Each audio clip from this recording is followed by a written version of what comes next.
I never thought my life could unravel in the span of a single morning.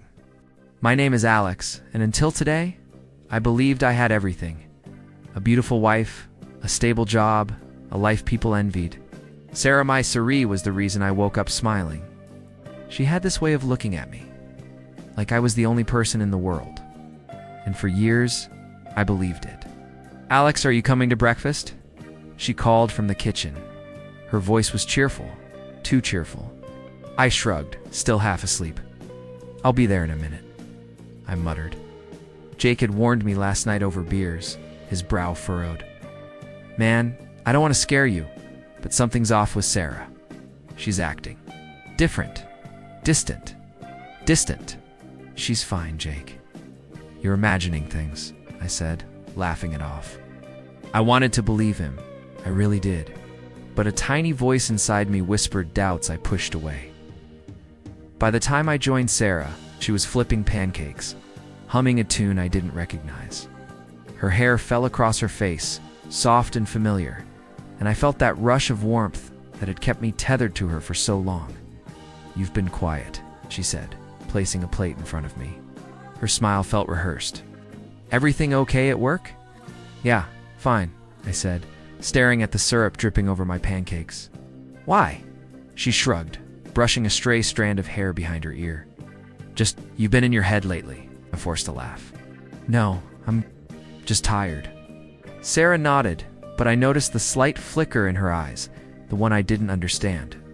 She ate slowly, avoiding my gaze. I tried to push the feeling away. I wanted to believe everything was normal. Later that day, Jake called again. "Dude, seriously, I saw her leaving some cafe yesterday. She wasn't alone." "Stop," I said, irritation creeping in. "You don't know anything. I trust her. I married her. Don't start planting paranoia in my head." "I'm not trying to plant anything," he said softly. Just watch yourself. Pay attention." I hung up, telling myself he was overreacting. But the seed of doubt was planted. That evening, Sarah said she had to charge her phone. I saw it buzz constantly on the counter. My curiosity, it's always been my weakness, got the better of me. I picked it up. Just a quick glance, I told myself. But then I saw them. Messages. Flirty, secretive messages from Michael, her ex. My chest tightened. My hands shook. "Sarah, what is this?" I asked, voice barely steady. She froze, mid-step. What are you doing?" Dawn T played dumb. "Who is Michael?" Her eyes widened, a mixture of panic and something else I didn't recognize. I can explain." "Explain? You've been meeting him? Texting him? Behind my back?" My voice cracked, disbelief and rage intertwining. "Alex, it's not what you think," she stammered, but the words sounded hollow. "Rehearsed. I trusted you," I whispered, feeling like the floor had dropped from beneath me. "I loved you." "Alex." Her voice faltered. "I didn't mean don't," I cut her off, voice rising. "Just don't." I sat down, the phone trembling in my hands. Jake had been right. The woman I thought I knew, my partner, my life, she had a secret world I couldn't even begin to imagine. I remembered the way she had smiled at me this morning. The way her laughter had felt like home. All lies. Every memory now tainted. Sarah stood there, searching my face. Perhaps for forgiveness, perhaps for understanding. I couldn't give her either. Not yet, not now. "What? How long?" I asked quietly, barely able to form the words. "Alex, please, I don't." I repeated, sharper this time. "I can't hear it. I can't. You've broken everything."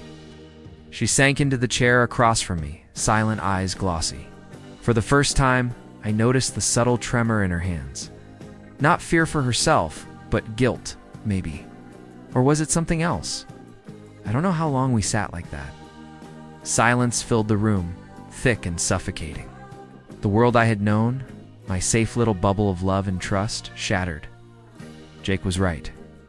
Something was off. And now, I had proof. The life I thought I had, the wife I believed in. Everything it was a perfect lie. I sank back into the couch, numb, furious, broken. I didn't know what to do next, but I knew one thing. Nothing would ever be the same. Chapter 2. I couldn't sleep that night. Every memory of Sarah replayed in my mind like a broken movie.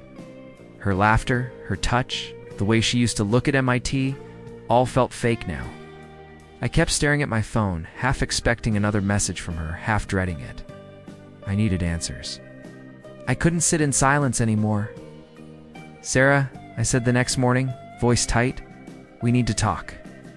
She looked up from her coffee, casual.com. "About what?" I threw the phone on the table. Dawn T played dumb. These messages Michael Wett's going on. Her hand trembled slightly. I noticed it immediately, Alex. "Please, I can explain." "Explain? You've been lying to me?" "Meeting him. Texting him?" I shouted, my chest tight, my voice raw. "It's not what you think," she said, eyes wide, voice quivering. It was just emotional, not physical." I laughed bitterly. "Emotional? You've been hiding it? Sneaking around? Betraying everything we had? That's emotional? That's a lie, Sarah. That's all it is." She reached for my hand. "Alex, don't you touch me?" I snapped, pulling back.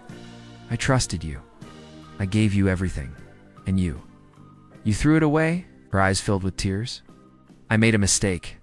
I was confused. I didn't mean to hurt you." "Confused?" I leaned back, staring at her. "Do you have any idea what that word feels like from the other side? The side that loves someone completely and then realizes they were just a placeholder? Alex, I never stop. Just stop." I ran my hands through my hair, pacing the room. "Do you even understand how I feel right now? Betrayed? Used? Stupid?"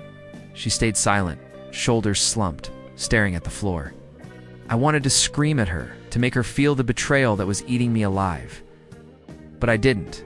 I just wanted answers, clarity, the truth in a world that suddenly seemed false. I called Jake immediately. His familiar voice was a lifeline.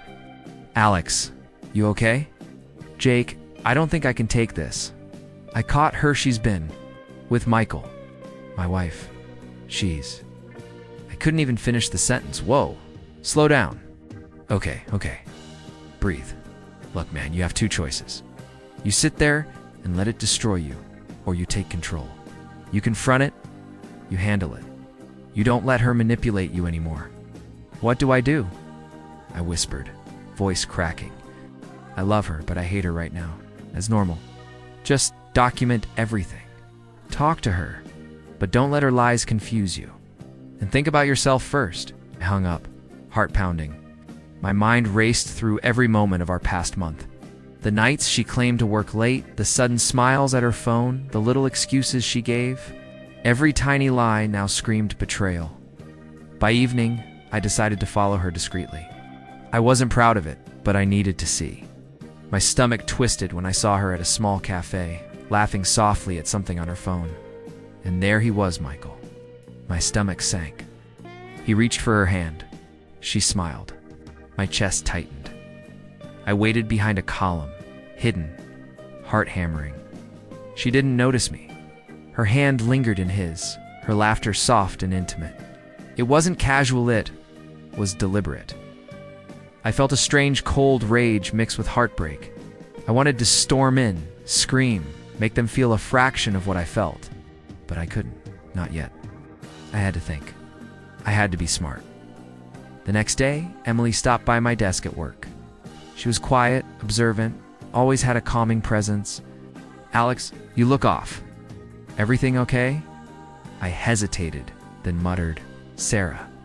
She's been with Michael. I saw them. My voice faltered. Emily's eyes softened. "I'm so sorry. You don't deserve this." "I don't know what to do, Emily," I admitted, my hands gripping the edge of my desk. "I feel like I'm losing my mind. I loved her, and she lied to me every day. You need to focus on you," Emily said gently. "Don't let her control your emotions. And don't isolate yourself. You have people who care about you. Her words were simple, but they sank in. She wasn't judging me. She wasn't spinning excuses. She just understood. That night, Sarah came home, smiling as if nothing had happened. "Hey, how was your day?" I couldn't hold it in any longer. "Don't act like nothing happened." "I saw you, Sarah. I know everything." She froze. "Alex, please." Please, what?" "Explain why you destroyed everything we had." My voice broke, but I pressed on. "Do you even understand what it means to betray someone you claim to love?" Her silence was deafening. For the first time, I realized this wasn't a mistake. This wasn't a fling. This was who she was. And I couldn't let it continue. I sat back, chest tight, eyes burning. The trust I had built my entire life with her was gone, shattered, irreversible. And for the first time, I understood that I needed to reclaim control before it was too late. I stared at the ceiling that night, phone in hand, thinking about everything Sarah had done. I realized something. Begging for her forgiveness wasn't an option. Not anymore. I loved her, yes, but love didn't mean allowing someone to destroy me. The next morning, I called Emily. "Alex, everything okay?" she asked, her voice calm, warm.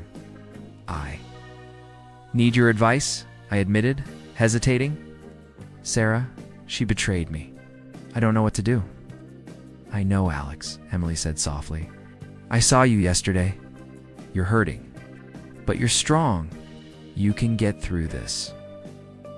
"I don't feel strong," I muttered. "I feel broken." "You're not broken," she insisted. "You're learning. Pain is part of growth. You can take control, or you can let her control you." I let out a shaky laugh. "Control her? How she? She doesn't care." "She never cared." Emily paused. "Maybe she didn't, but that doesn't mean you can't care for yourself. Start small. Focus on work, focus on yourself, gather your strength. Don't fight her directly yet, just prepare." Her words made sense. I realized I had been living in reaction, drowning in betrayal. I needed a plan, but one that didn't make me a desperate fool. Later that week, I poured myself into my job. I stayed late, took on new projects, and refused to think about Sarah when I wasn't at home. Emily checked in every day. "You're working too hard," she said one evening, as we walked to our cars after work. "You need to breathe." "Can't stop," I admitted. "Every time I sit, every time I think about her, about Michael, I lose focus. I need to rebuild my life." Emily smiled faintly. "Then rebuild it. Let the betrayal fuel you, not destroy you. And don't forget, laugh too. Life's not all pain." We shared stories of our pasts, moments of embarrassment and triumph. Her laughter was genuine, and it reminded me that there were people who cared for me without hidden motives. For the first time in weeks, I felt a flicker of hope. But Sarah, she was still there, still in my life, still acting like nothing had happened. One evening, I found myself in the living room, phone in hand, quietly checking for more evidence. I wasn't proud of it, but I had to understand the truth fully. Pictures, messages, small details, they painted a clear picture of her pattern. Michael wasn't just a fling. He was her emotional escape. She had no intention of stopping. "You're really serious about this?" Emily said one night over coffee. "I have to be," I said quietly.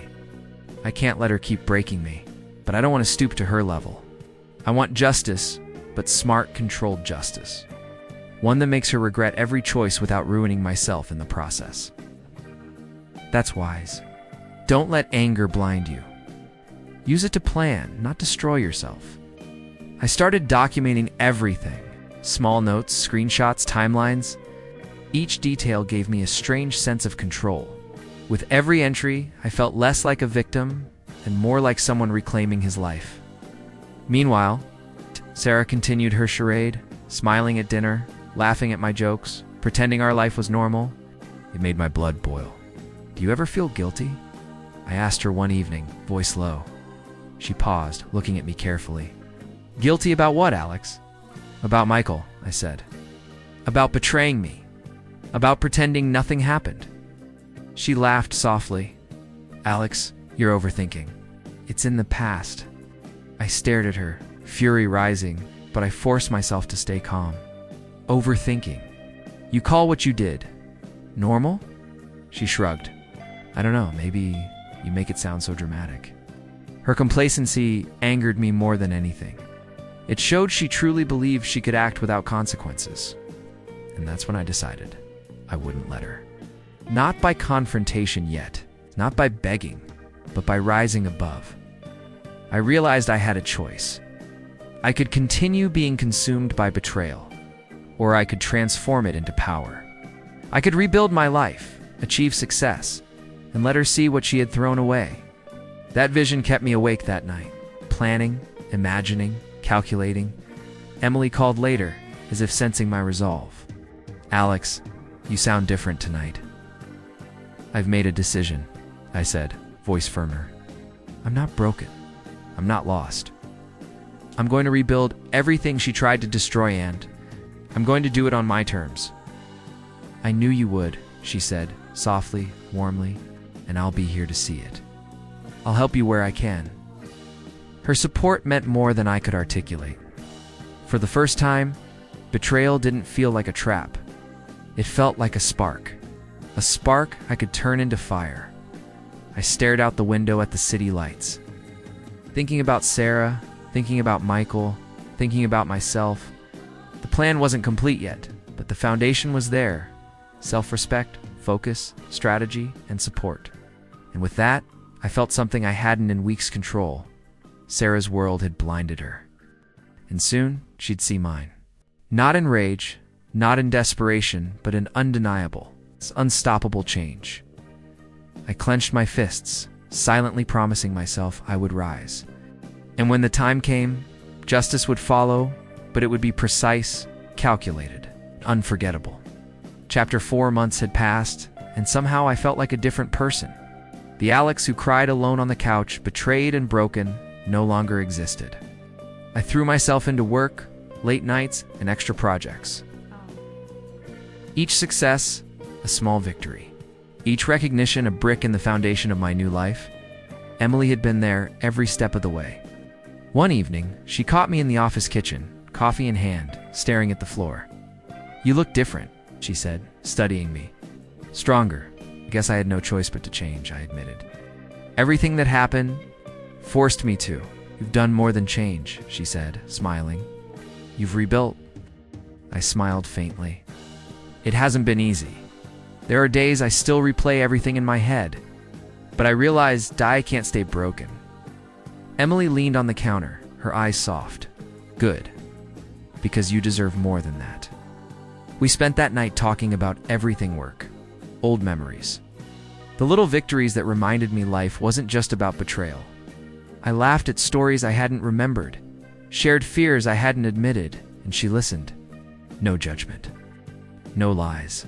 Just support. Meanwhile, Sarah remained the same, or so I thought. She went about her life, flaunting happiness, pretending nothing had happened. But I noticed her subtle mistakes, the arrogance in how she dismissed others, the careless smirks when she thought no one was looking. One evening, at a small gathering with colleagues, I decided to test the waters. Alex, look at this presentation, my manager said. You really went above and beyond. Thanks, I said, glancing at Sarah, who was there with a group of her friends. Her smile didn't reach her eyes. Emily nudged my shoulder. She notices. Don't give her the satisfaction, though. I ignored her warning and continued my conversation with my manager. Sarah tried to join in casually, but her interruptions were awkward, forced. I caught snippets of her talking about Michael carelessly, as if our world hadn't shattered months ago. You're really glowing tonight, Emily whispered as we stepped aside. Do I look that different? I asked. You've grown, she said simply, and people notice, including her. I clenched my jaw. Seeing Sarah's arrogance, her casual disregard for everything we had shared, made me realize just how much I had outgrown her. I didn't need to confront her directly yet. My life, my success, and the love growing between Emily and me would speak for themselves at a formal event that month. I unveiled a major project I'd been working on for months. Standing at the podium, addressing a room full of colleagues and industry peers, I felt Emily's hand brush against mine. "You're doing amazing," she said quietly, her warmth grounding me. "Thanks," I whispered back. "Couldn't have done it without you." The applause echoed through the hall, and I saw Sarah across the room, her eyes flicking toward me. A flash of something unspoken passing over her face. I smiled subtly, keeping my words professional. Every glance, every subtle shift of attention, told a story, one where I was no longer the man she had thought she could control. After the event, Emily and I walked outside, the night air crisp and refreshing. "You did it," she said, smiling. "You've built something no one can take away." "Feels good," I admitted. But part of me wonders, am I doing this to move on? Or to make her regret everything? Emily squeezed my hand. "Does it matter? What matters is you're standing tall, living for yourself, not her. And if she feels regret, that's just a consequence of your strength." Her words resonated. I realized that my life didn't need to revolve around revenge, but I wouldn't ignore the lessons betrayal had taught me. I could move forward, love genuinely, and still ensure she saw the consequences of her choices. The next week, small hints of her duplicity began to surface publicly. Colleagues whispered, subtle glances exchanged. I remained quiet, letting the information spread naturally. Each revelation was satisfying, but I never let it consume me. My focus was Emily, my career, and my life, the foundations I had built from pain. One evening, Emily leaned on my shoulder as we watched the city lights. "Look at how far you've come," she said softly. "I see it now," I admitted. "I can't undo the past, but I can control the future. And this is the start of something real." Sarah's world continued as before, but mine had transformed. My confidence, success, and emotional growth were undeniable. I knew the day would come when the confrontation would happen. But for now, I let my life speak. Every laugh with Emily, every nod from colleagues, every glance at my achievements was a reminder. I had risen from ashes. And when the time came for Sarah to truly see it, she would. Not in anger, not in desperation, but in undeniable, controlled triumph. The gala hall was buzzing with chatter, glasses clinking, and laughter echoing off the chandeliers. I adjusted my cufflinks and took a slow breath. Tonight wasn't just about awards or recognition. It was about showing the world what I had rebuilt and more importantly, showing Sarah exactly what she had lost. Emily's hand brushed against mine as she leaned in. "You're calm," she whispered. "I have to be," I replied softly. "Tonight is everything," she nodded, giving me a small, encouraging smile. "Then let's do this together." Sarah arrived with her usual air of confidence, laughing at something someone new she'd found, said. Her eyes scanned the crowd, but when they landed on me, I saw a flicker of hesitation. Just a flicker, but enough. I approached the podium for my speech. Heart steady, every muscle tense with controlled anticipation. The crowd hushed as I began. "Thank you all for coming tonight. This year has been transformative for me," I said, letting my voice carry. Transformative in ways I never imagined. I've worked hard, faced challenges, and overcome obstacles. And through it all, I've had support from incredible people who never judged me, who lifted me when I fell. I glanced toward Emily. She gave me a subtle nod, her hand brushing lightly against mine under the podium. I felt her presence like armor. And tonight, I continued, voice steady but pointed.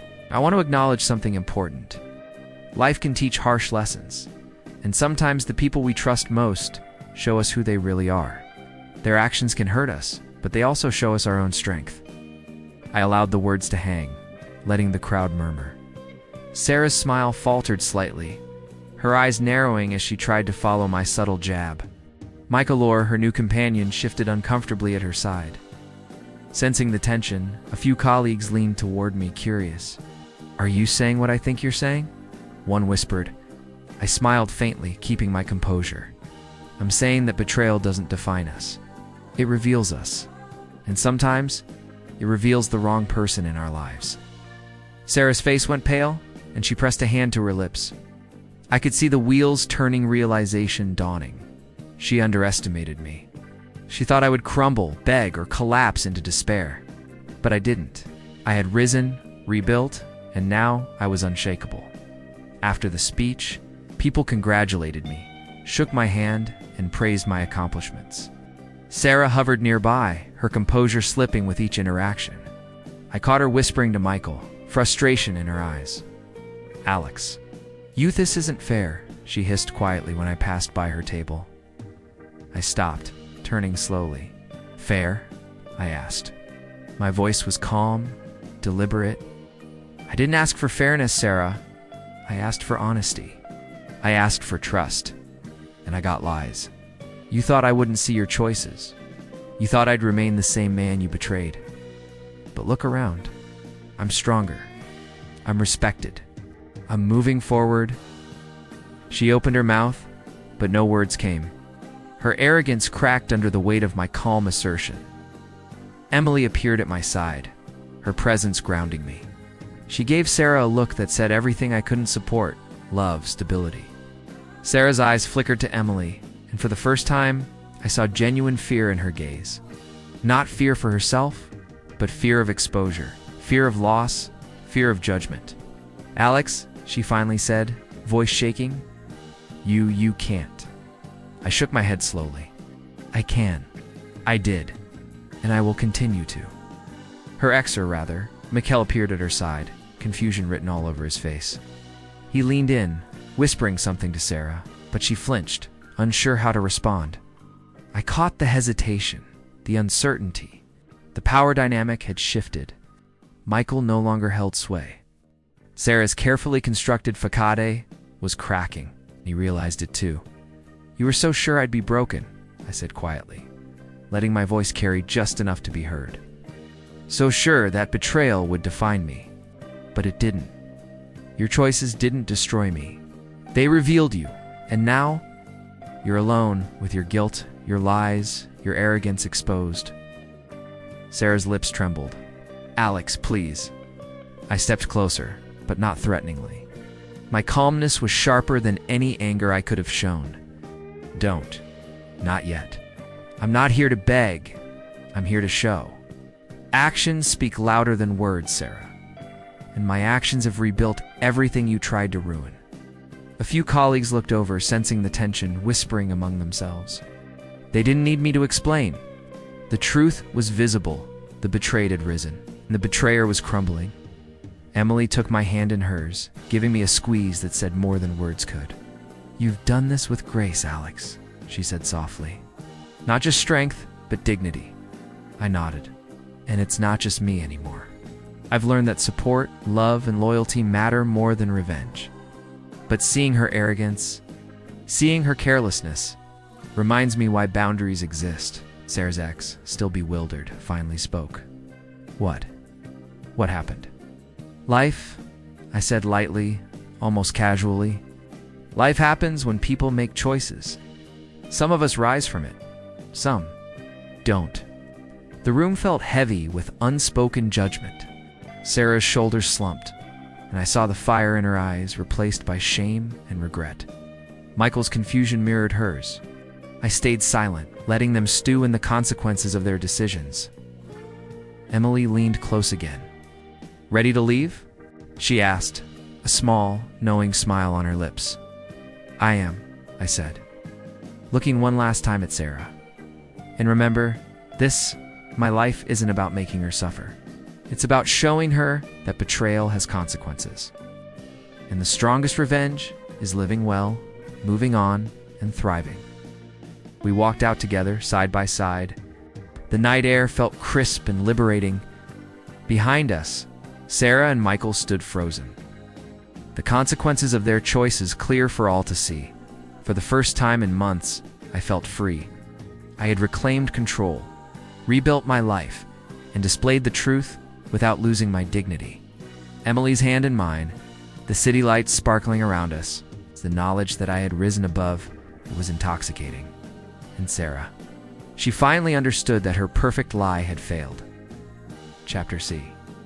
The morning sunlight streamed through my apartment window, warm and golden, and for the first time in months, I didn't feel a tight knot in my chest. I stretched, taking a deep breath, letting it fill me. Everything had changed. I had changed. Emily appeared in the doorway, coffee in hand and a smile that made my heart lift. "Morning," she said softly. "Morning," I replied, taking the cup she handed me. "Sleep well?" "Better than I have in a while," she admitted. "You?" "I actually did," I said, surprising even myself. I didn't wake up thinking about her. Emily laughed softly. "That's progress. Real progress." I smiled, feeling the weight of months lift slightly. It's not just progress. It's transformation. I've rebuilt everything she tried to destroy.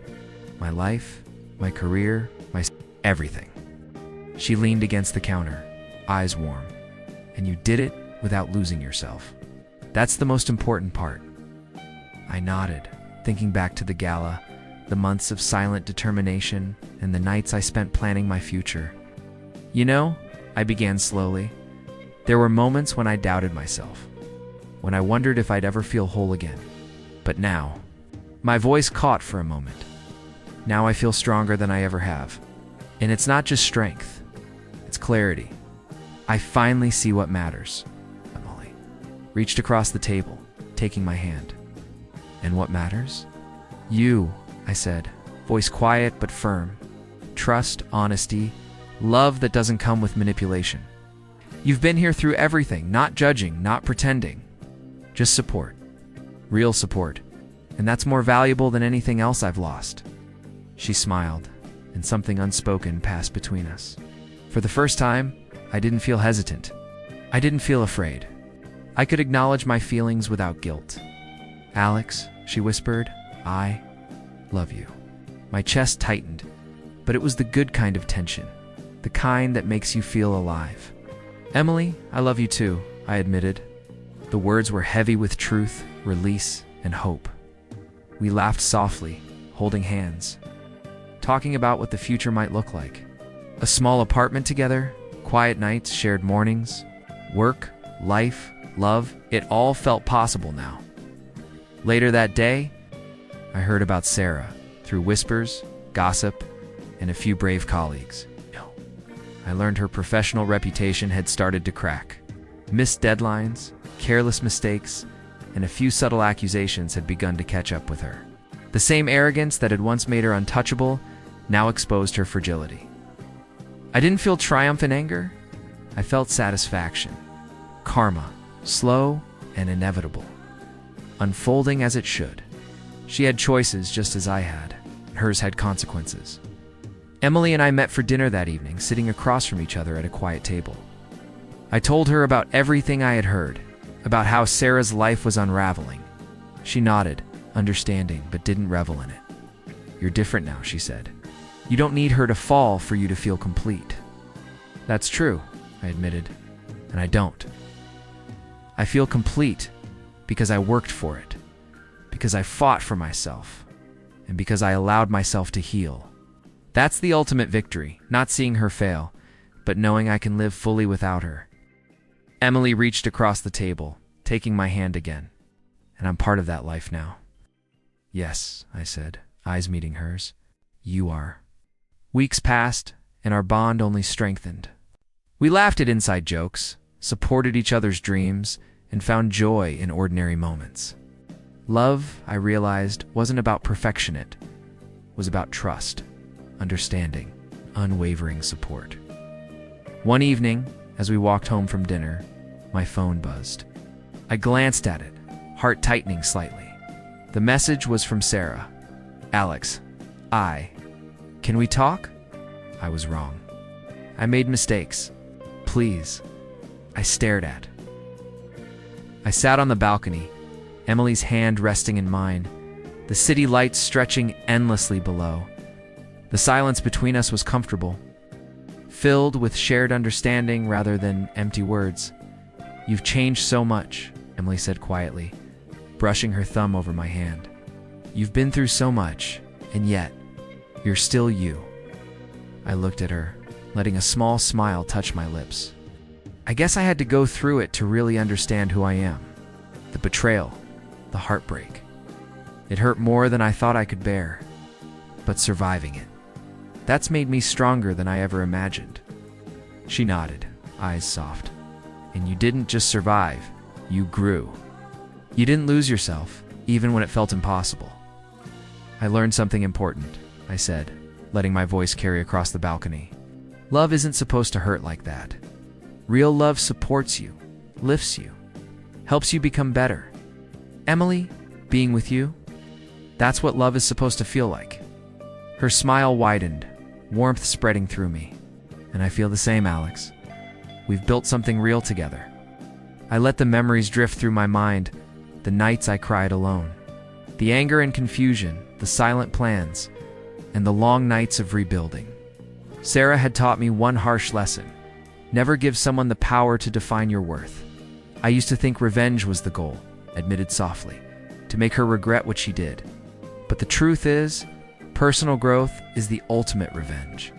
Rising above betrayal, rebuilding yourself, and finding happiness. That's more powerful than any confrontation. Emily squeezed my hand. And you've done it. You didn't just survive, flourished. I nodded, watching the city lights flicker. It's strange, though. There's still a small ache when I think of her. But it's different now. Not anger, not sadness. Just a reminder of how far I've come. You're allowed that, Emily said. It's part of the journey, but it doesn't control you anymore. I leaned back, taking a deep breath. Exactly. And I'm choosing to live for the people who matter, the people who truly care. No one else gets that power. Not betrayal, not regret, not lies. Only growth, only love, only strength. Emily rested her head on my shoulder. And that's exactly what you've earned. I smiled, feeling a sense of calm I hadn't felt in years. I hope anyone reading this knows one thing. Never lose yourself for someone else. Trust is sacred. Love should uplift you. And if someone breaks that trust, use it as a chance to rise, to rebuild, to find yourself again. She looked up at me, eyes shining. And you've done that beautifully, Alex. Truly, pulled her close, the cool night air brushing past us. This is just the beginning, I said softly. Not just for us, but for me. For everything I've learned, and everything I'll continue to grow into. The past shaped me, but it doesn't define me. And neither should anyone else. Emily kissed my cheek gently. Then let's keep building together. I nodded, letting the warmth of the moment sink in. Betrayal, heartbreak, revenge, love it, all led to this clarity. And for the first time, I felt fully free. The past was behind me, the lessons etched into my heart, and the future, bright, open, and ours.